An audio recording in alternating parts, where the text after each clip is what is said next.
Hello दोस्तों, technical Punjabi channel पर आप सभी का स्वागत है। जैसे कि आप जानते हो कि पंजाब में हिंदी लेक्चरर की जो वैकेंसीज़ आई हुई हैं, हम उसके रिगार्डिंग आपके लिए वीडियोस लेके आते हैं।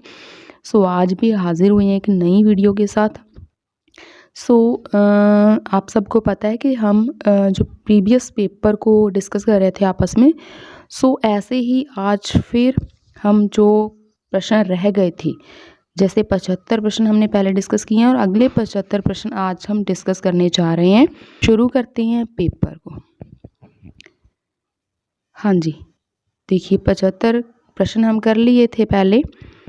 अब हम करेंगे 76 नंबर प्रश्न। निम्नलिखित में से कौन प्रगतिवादी कवि नहीं है? इसमें से जो आगे हैं वो प्रगतिवादी कवि नहीं है, वो प्रयोगवादी कवि हैं। ठीक है। 77 नंबर क्वेश्चन है, वह साहित्यकार जिसने नई कविता के रूप में नए नए नामों को सूचीबद्ध करते हुए 45 नामों का उल्लेख किया है, वो कौन है? वो है जगदीश गुप्त। 78 नंबर क्वेश्चन है, विद्यापति ने अपनी किस कृति को कहानी कहा है? तो इसका सही उत्तर है कीर्तिलता।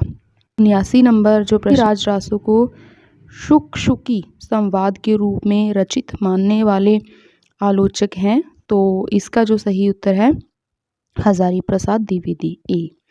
80 नंबर प्रश्न है, जायसी के किस काव्य में देवनागरी वर्णमाला के एक एक अक्षर को लेकर सैद्धांतिक बातें कही गई हैं? तो इसका जो सही उत्तर है वो है अखराबट। ठीक है, अखराबट, अक्षर नाम से ही पता चल रहा है। अच्छा, 81 नंबर प्रश्न है, आचार्य शुक्ल ने किस सूफी कवि को सूफी काव्य परंपरा का पहला कवि माना है? आचार्य रामचंद्र शुक्ल जी ने कुतुबुन, ठीक है, कुतुबन को पहला प्रथम कवि माना है। तो इनकी रचना मृगावती है। 83 नंबर प्रश्न है, यदि प्रबंध काव्य एक विस्तृत वंशस्थली है तो मुक्तक चुना हुआ गुलदस्ता किसकी पंक्ति है? अब ये 83 नंबर का उत्तर है ए, रामचंद्र शुक्ल की। 84 नंबर प्रश्न है, कृष्ण भक्ति शाखा की दार्शनिक पीठिका तैयार करने वाले आचार्य हैं? तो इसका सही उत्तर है वल्लभाचार्य। तो इन्होंने एक शाखा तैयार की थी। अब 85 नंबर क्वेश्चन है, तुलसीदास की भक्ति किस भाव की है? तो इसका सही उत्तर है सी, माधुर्य भाव की। आगे 86 नंबर प्रश्न है, कली कुटिल जीवन विस्तार हित वाल्मीकि तुलसी भयो पंक्ति किसकी है? तो ये पंक्ति है नाभादास की। 87 नंबर प्रश्न, रामचरितमानस में वक्ता श्रोता युग्म कितने हैं? तो ये 4 युग हैं। 88 नंबर प्रश्न है, मिश्र बंधुओं ने उत्तर मध्यकाल को क्या नाम दिया? मिश्र बंधुओं ने उत्तर मध्यकाल को अलंकृत काल नाम दिया था। डी ऑप्शन सही है। और 89 नंबर क्वेश्चन, बिहारी के दोहों पर किसका प्रभाव माना जाता है? बिहारी के दोहों पर गाथा सप्तशती का प्रभाव माना जाता है। बी ऑप्शन सही है। आगे 90 नंबर प्रश्न, शिव शंभू का चिट्ठा व्यंग्यात्मक निबंध के रचनाकार हैं? तो सी ऑप्शन सही है, बालमुकुंद गुप्त। 91 नंबर प्रश्न है, देवरानी जेठानी की कहानी किसका उपन्यास है? तो इसके बी ऑप्शन पंडित गौरी दत्त।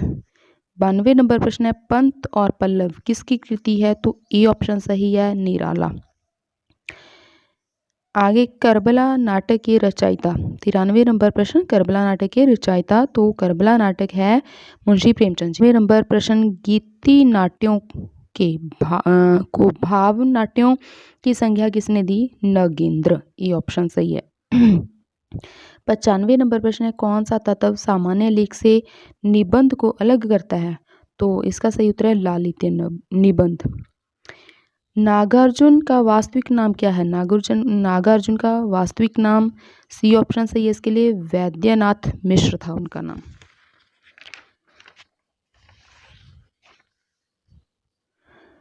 आगे 97 नंबर प्रश्न है, 1 इंच मुस्कान उपन्यास है, ये मनु भंडारी और उनके साथ कौन थे? राजेंद्र यादव उनके पति। 98 नंबर प्रश्न है, राग दरबारी उपन्यास किस शैली में लिखा गया है? तो राग दरबारी उपन्यास रिपोर्टाज शैली में लिखा गया उपन्यास है। 99 नंबर प्रश्न है, मादा कैक्टस के लेखक हैं? मादा कैक्टस के लेखक लक्ष्मी नारायण लाल हैं। 100 नंबर प्रश्न है, पैरी पैतिकेस किसकी रचना है? तो ये अरस्तु की रचना है। ए ऑप्शन सही है। 101 परंपरा का सिद्धांत किस आलोचक ने दिया? परंपरा का सिद्धांत टी.एस. इलियट ने। डी ऑप्शन सही है। 102 मूल्य सिद्धांत के प्रस्तोता कौन है? मूल्य सिद्धांत के ए.आई. रिचर्ड्स। बी ऑप्शन सही है। अरस्तु के परवर्ती व्याख्याकारों ने विरेचन का अर्थ नहीं किया है, तो कौन सा अर्थ उन्होंने नहीं दिया? सी ऑप्शन है अर्थपरक। 104 नंबर प्रश्न, प्लेटो के संपूर्ण चिंतन का मुख्य उद्देश्य है? तो ए ऑप्शन सही है, आदर्श राज्य निर्माण। ठीक है। निम्नलिखित में से किस कृति का आरंभ कामायनी की भांति प्रलय वर्णन से हुआ और कामायनी की ही भांति मानवता के आदर्श और मानव सृष्टि के भविष्य को सांस्कृतिक तथा दार्शनिक धरातल प्रदान किया गया? तो इसके लिए सही जो ऑप्शन है वो है ऋतंबरा। ठीक है, ऋतंबरा ए ऑप्शन। 106 नंबर प्रश्न, स्त्री पैदा नहीं होती बल्कि बना दी जाती है, ये किसकी उक्ति है? ये है सिमोन द वाउबा। ठीक है, Simone de Beauvoir, B option. 107 number प्रश्न, एक साहित्यिक सैद्धांतिकी के रूप में संरचनावाद का उद्गम है? तो इसका जो सही उत्तर है वो डी है, भाषिकी से। 108 नंबर प्रश्न, प्राणतत्व के आधार पर हिंदी व्यंजनों में प्रत्येक वर्ग का पहला, तीसरा और पांचवा व्यंजन क्या कहलाता है? पहला, तीसरा और पांचवा जो वर्ण है वो अल्प प्राण कहलाते हैं। जो घोष होते हैं वो पहला और दूसरा होते हैं, घोष होते हैं वो तीसरा, चौथा, पांचवा होते हैं, अल्प प्राण पहला, तीसरा, पांचवा, महाप्राण दूसरा और चौथा। ठीक है। 109 पे ओष्ठों की स्थिति के आधार पर उ, ओ, औ स्वर क्या है? तो ये है मध्य, सॉरी ये वृत्तमुखी, थोड़ा मुंह में गोलाई का आकार बन रहा है, मतलब गोल आकार बन रहा है इसको उच्चारते हुए, तो वृत्तमुखी। अब 110 अर्धस्वर व्यंजन कौन से हैं? अर्धस्वर व्यंजन वी ऑप्शन सही है, क्योंकि य और व इसके नीचे हलंत लगा हुआ है और ये आधे है।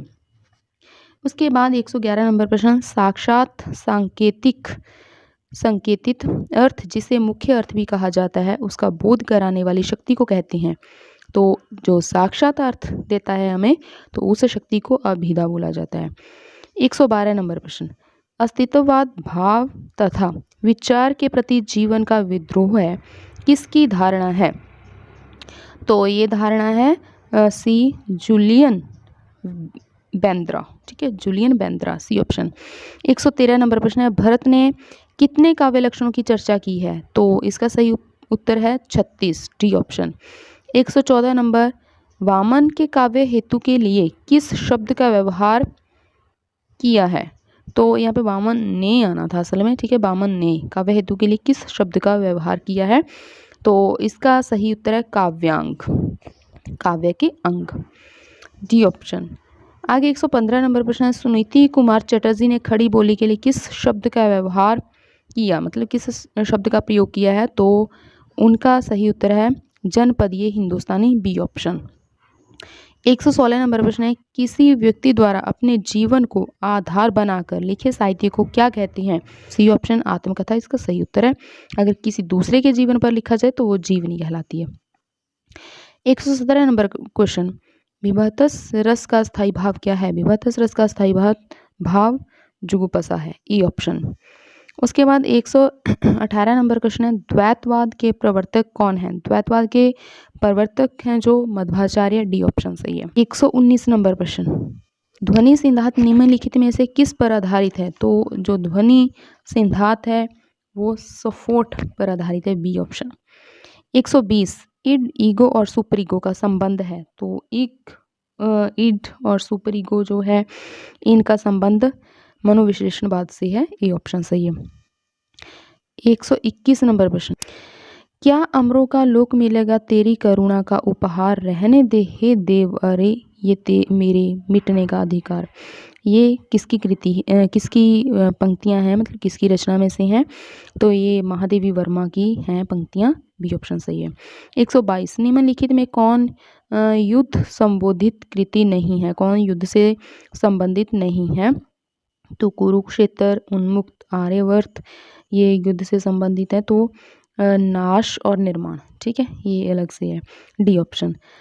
हिस्टोरिकल ग्रामर ऑफ अपभ्रंश के लेखक कौन हैं? तो इसके जो लेखक हैं 130 नंबर प्रश्न का उत्तर है डॉक्टर तगारे, ए ऑप्शन। पैशाची अपभ्रंश का एक अन्य नाम है। पैशाची अपभ्रंश का जो दूसरा नाम है वो है केकई, ठीक है, केकई, तो सी ऑप्शन।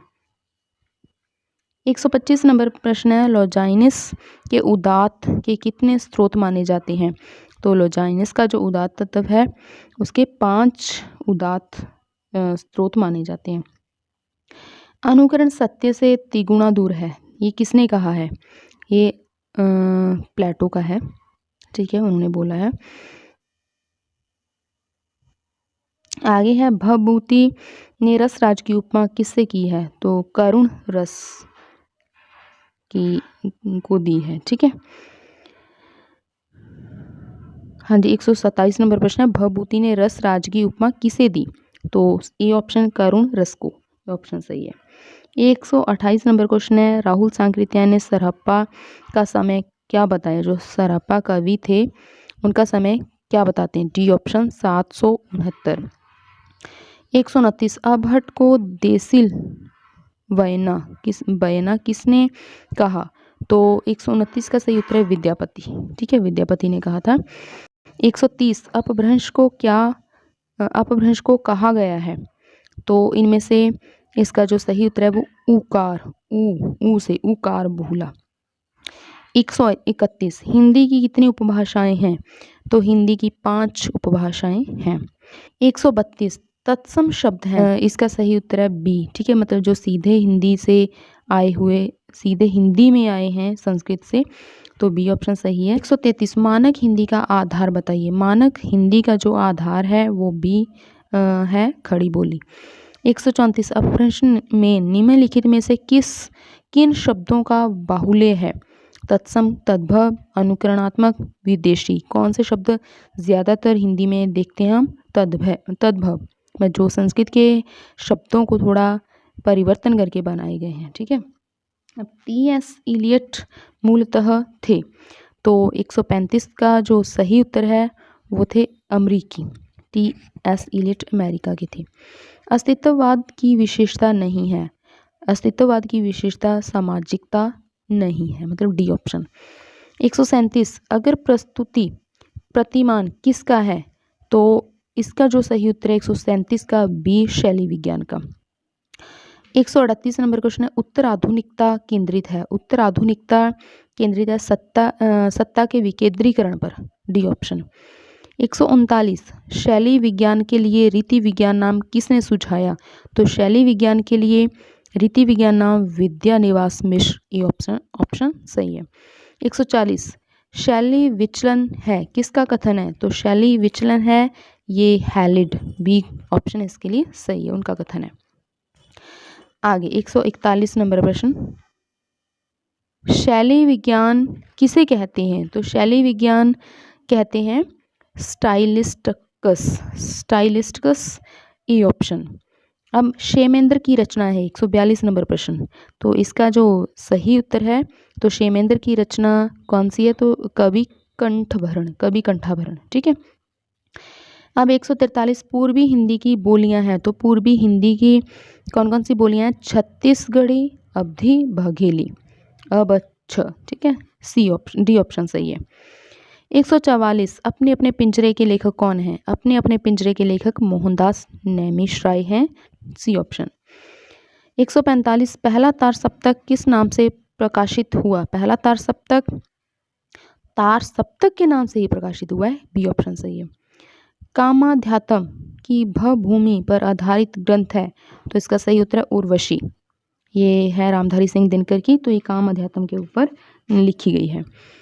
147 लिंग, वचन और कारक को निम्नलिखित में से किसकी कोटियां कहा गया है? क्रिया, विशेषण, सर्वनाम, संज्ञा। तो जो लिंग, वचन, कारक हैं तो ये सब आते हैं संज्ञा के अंतर्गत।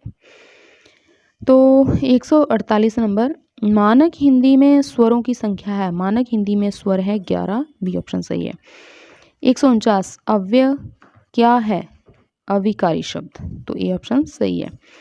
150 संविधान के किस अनुच्छेद के अनुसार संघ की राजभाषा हिंदी और लिपि देवनागरी होगी? तो ये है 343, सबसे जो पहला अनुच्छेद था हिंदी भाषा के लिए, जो राजभाषा के लिए अनुच्छेद बनाए गए थे, तो सबसे पहला अनुच्छेद 343 उसके अंतर्गत ये तय किया गया था। तो सी ऑप्शन इसके लिए सही है। तो उम्मीद करती हूँ कि आपको ये वीडियो अच्छी लगी होगी, तो वीडियो को लाइक कमेंट शेयर ज़रूर कीजिएगा। वीडियो देखने के लिए आपका बहुत बहुत धन्यवाद। Thank you.